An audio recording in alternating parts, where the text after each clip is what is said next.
on It's Supernatural. Aliens, UFOs, are they real? A former branch chief of the Department of Guided Missiles says yes. Discover the shocking truth behind UFOs, where they come from, and what their end-time plan is. Can ancient secrets of the supernatural be rediscovered? Do angels exist? Is there life after death? Are healing miracles real? Can you get supernatural help from another dimension? Has the future been written in advance? Sid Roth has spent 30 years researching the strange world of the supernatural. Join Sid on this edition of It's Supernatural. Hello, Sid Roth here. Welcome to my world, where it's naturally supernatural. Are UFOs real? I mean, for sure. Does the Bible talk about them? Are UFOs involved in end-time Bible prophecy, end-time events? Could they be a little piece of a puzzle that we have missed?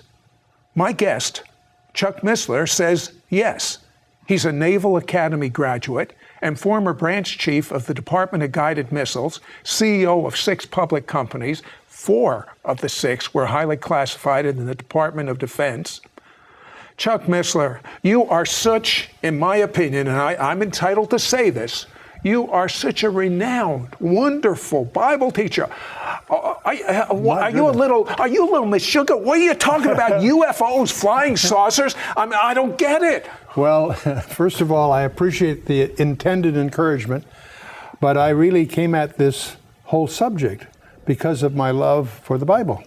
It happens that I come out of an information science background. My whole career, 30 years in the strategic community, gives me perhaps a little different perspective than most people would have going at this topic. But I want to right up front indicate it was my biblical interest that brought me into this rather than my high-tech background, although that's proven to be, that and my Department of Defense connections have been very valuable to me. So that's one of the reasons I find myself in this peculiar posture.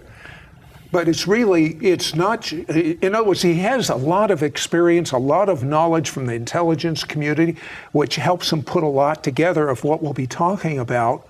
But he's saying it's his love for the Bible that is really motivating him right now. So you found a controversial verse in Genesis 6, which has to do with a prophecy that Jesus said. I start with Jesus, and in Matthew 24, he gives 4 disciples an inside briefing on a second coming. And in that briefing, he makes a very strange remark. He says, as the days of Noah were, so shall the days of the coming of the Son of Man be. Now, many people presume he just meant that it was because of the business of usual. So anyway, the point is, right, we need to understand what the days of Noah were like in order to understand what he was saying. So that takes us to Genesis 6, and when you jump into Genesis 6, you quickly discover that very few seminaries teach what that passage really says. And so as you get into that Genesis 6, you have to understand the first 2 verses are one sentence, and it deals with this strange goings-on between the fallen angels producing hybrids with humans. And that was so uncomfortable in the early years of the church that it was the understanding of the early rabbis. It was also the understanding of the early church that what it was dealing with was fallen angels cohabiting with human women, producing a strange hybrid offspring.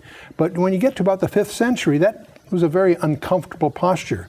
So they cooked up this, what they call the lines of Seth argument, and that's what's taught in most seminaries. One of the things I discover is that many people who are seminary products of most seminaries haven't been taught that there are different perspectives of Genesis 6, and it's the literal, careful study version of Genesis 6 that starts to raise the fog on this whole issue. Now tell me about the word Nephilim. What does that mean?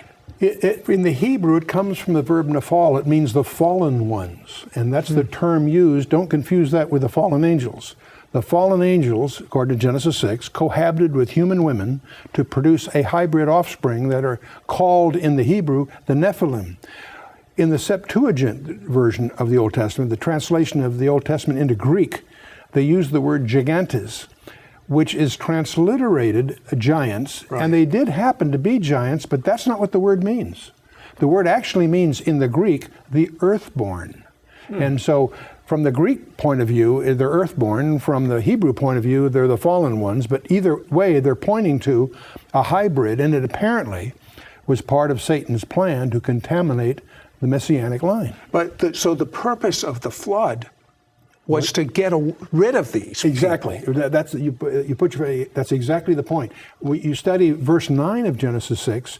It speaks of Noah, that his genealogy was untainted, unblemished. And apparently it was a distinctive in that sense. He may not have been the only one unblemished, but the fact that he was unblemished qualified him for what God was going to do, among other things. But the point is, the whole issue that God chose to do was to save 8 people in the ark and erase the blackboard, so to speak. Okay, but if the blackboard was erased, then we don't have to fool with them today, if they were all destroyed. Except Genesis 6 verse 4 says there were Nephilim in the land in those days, comma, and also after that. And we discover, many good Bible scholars miss this, that you really won't understand subsequent events in the Old Testament by not realizing it happened again. When God in Genesis 15 and Genesis 17 confirms the land covenant to Abraham, he tells Abraham that he and his descendants are going to be away for 400 years, but after 400 years, they're going to return. That gave Satan, who's obviously listening, the realization that he had 4 centuries to lay down a minefield. And that's why when Moses enters the land and he sends his at Kadesh Barnea, he sends in the 12 reconnoiters, if I can call them that.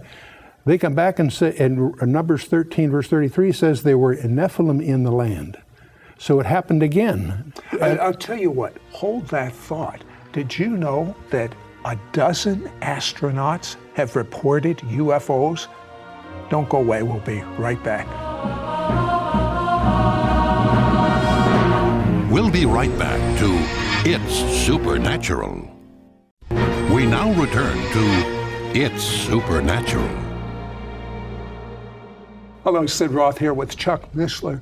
And Chuck, so many astronauts are reporting UFOs, but one was amazing.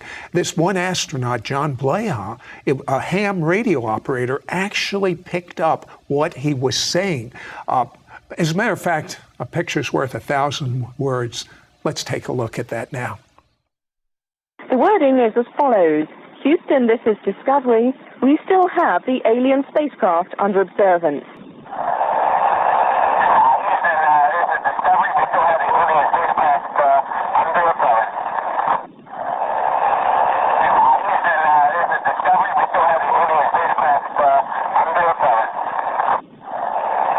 I have a question for you. Why is there so much misinformation?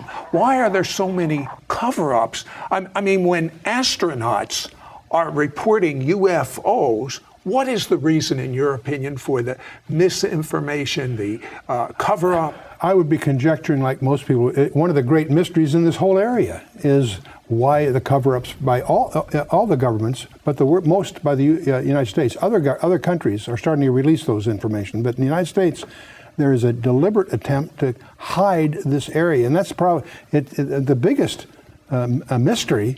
Isn't this one? The biggest one is Roswell. Why is the Roswell incident back in 1947 enjoy a higher level of classification than our most sensitive warheads? You're from the intelligence community. You should tell me. Well, it makes no sense. I agree. And it's a mystery. I don't have a conjecture as to why they're doing it, but it's clear 2 presidents and 4 congressmen have been unable to crack the security that surrounds the Roswell incident. Why? That was 60 years ago. And that's the mystery. Obviously, there's all kinds of bizarre stories that have come out of that experience. But the real mystery to me isn't that. The real mystery is, why is it classified? Why does the government hide it? And I don't have any conjectures. I think those conjectures are just as wild as the other conjectures about the UFOs. According to your tapes, this cover-up is very unusual because some 30 newspapers reported it in 47, and then just immediately after, what happened? Yeah, Blanchard, the colonel of the base, when the Roswell thing first happened, issued a press release that a saucer had landed and so forth. Within a few hours, 400 miles away, the Brigadier General in charge of the 8th Air Force countermanded that press release and hatched this story about it was a weather balloon and so forth. That starts a whole series of the silliest, most inane cover-up stories. There's been a sequence of them. First it was a weather balloon. Well, that didn't fly. They went one after the other. And to the community, it's almost insulting because the cover-up stories are so empty, so foolish, so ridiculous. But what about that new technique, digital imaging? Yeah, it's interesting that when Brigadier General Ramey made his press release countermanding Blanchard's, the press took pictures.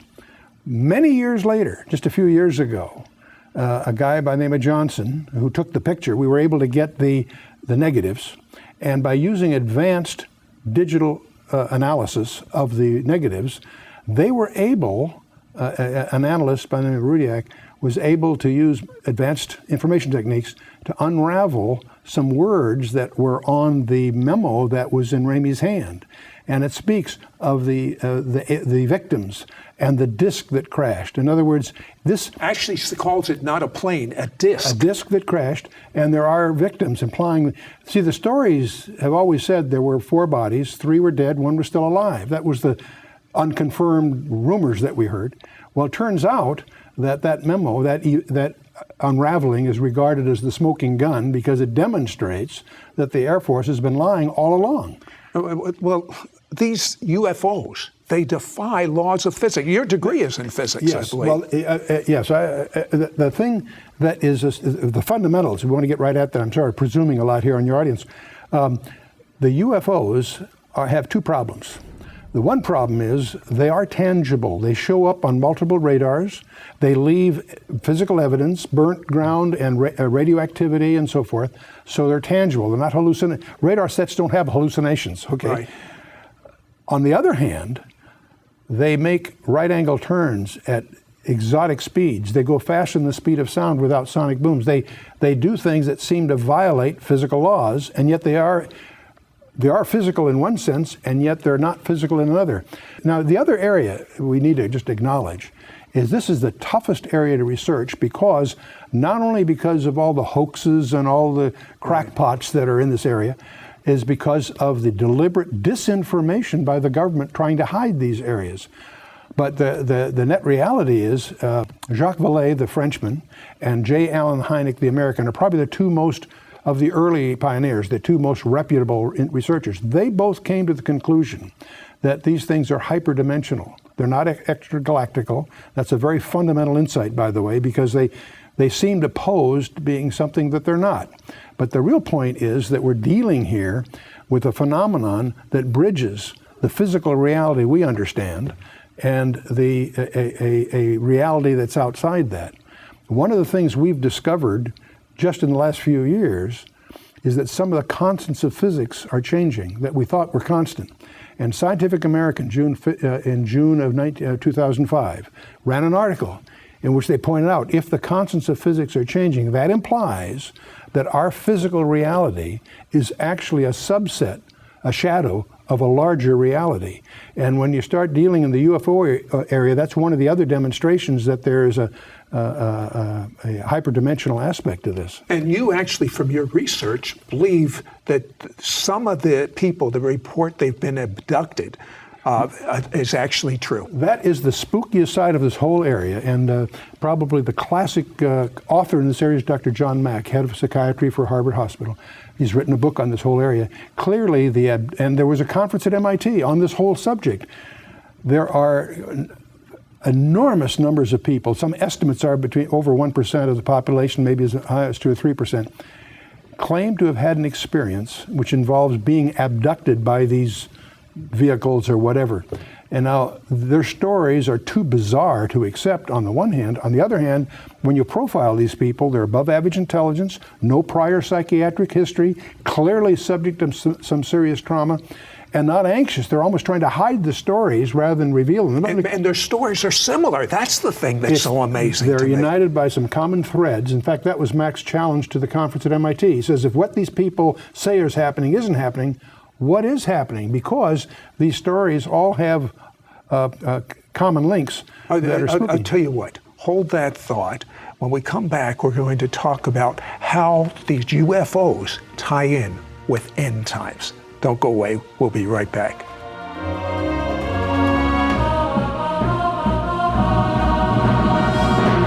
We'll be right back to It's Supernatural.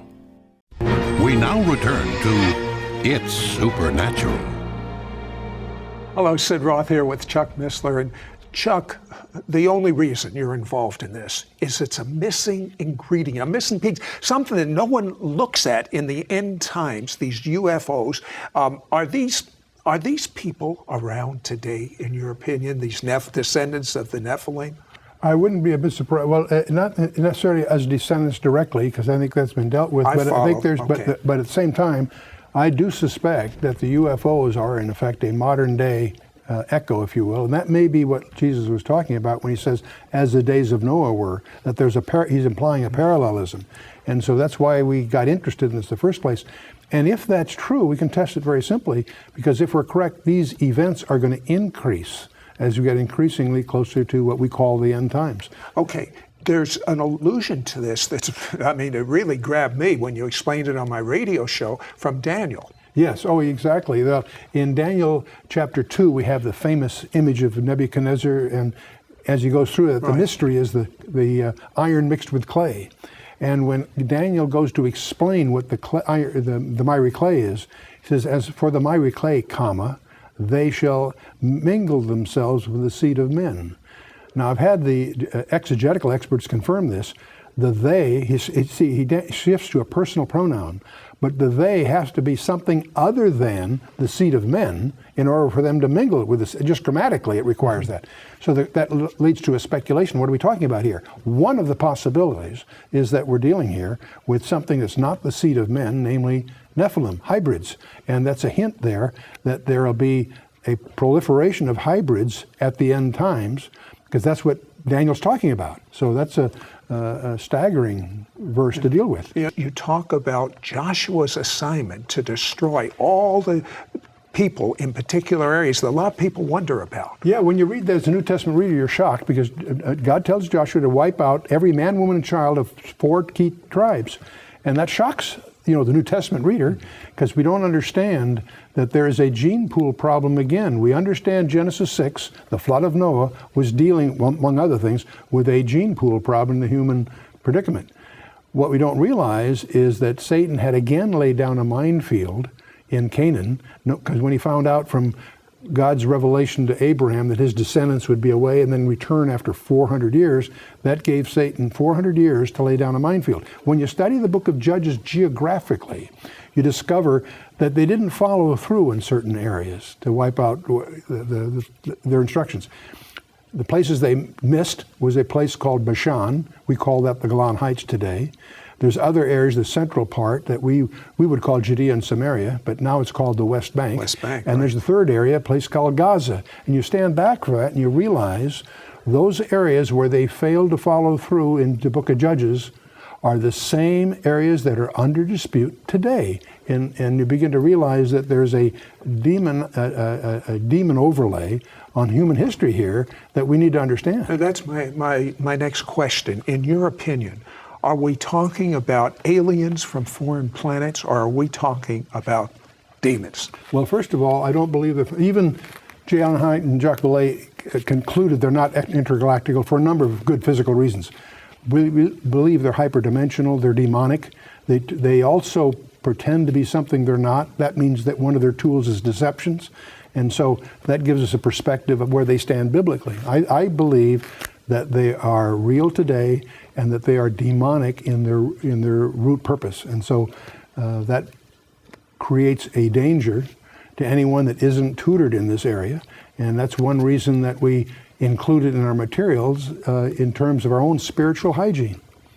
So, well, there were over a dozen astronauts that have reported to UFOs, and one astronaut in particular, his name is Dr. Edgar Mitchell. Mm-hmm. He's appealing that the files be open. Let's take a look at that. Yeah, okay. And what I am suggesting is it is now time to put away this embargo of truth about the alien presence.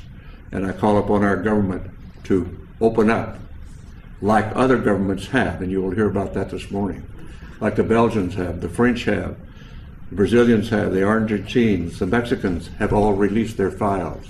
It's about time now that we do the same thing and become a part of this planetary community. That is so amazing to me, Chuck. Are we going to open up our files or not? And the very fact there's resistance is alarming. You'd think that there's nothing to hide, they would open it up. So the question that really, you can only speculate, you only feed speculation the way they're operating, keeping it secret. Okay, former President Reagan, you were telling me about an amazing, amazing statement he made about UFOs. Well, that they may be the ingredient that it may take to get the world together.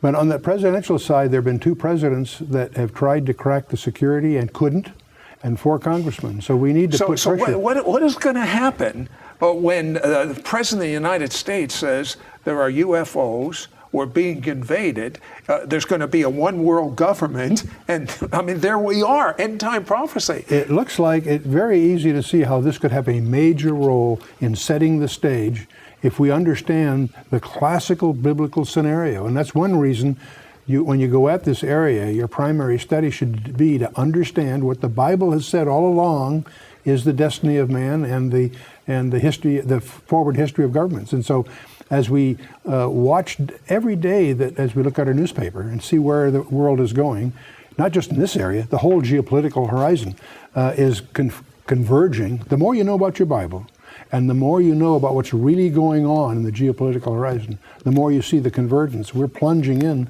to the climax of human history. Based on all of your Bible study, all your research, where is America right now? Well, America is in deep trouble. The America you and I grew up in, I believe, is over. I think that everybody, the most common question I get asked as I travel and have question and answer sessions is, where's America in prophecy? And all the end time players in eschatology are well identified in the Bible, and they're there. America's conspicuous by not being. The other question I always get asked is, why hasn't God judged America? Billy Graham quipped several decades ago. Well, listen, we have a few seconds left in this show. We don't know when the end's going to, we don't know the day or hour. Make Jesus your Lord. Get to know him intimately. Let God say, I want to be your friend. He's speaking it to you now.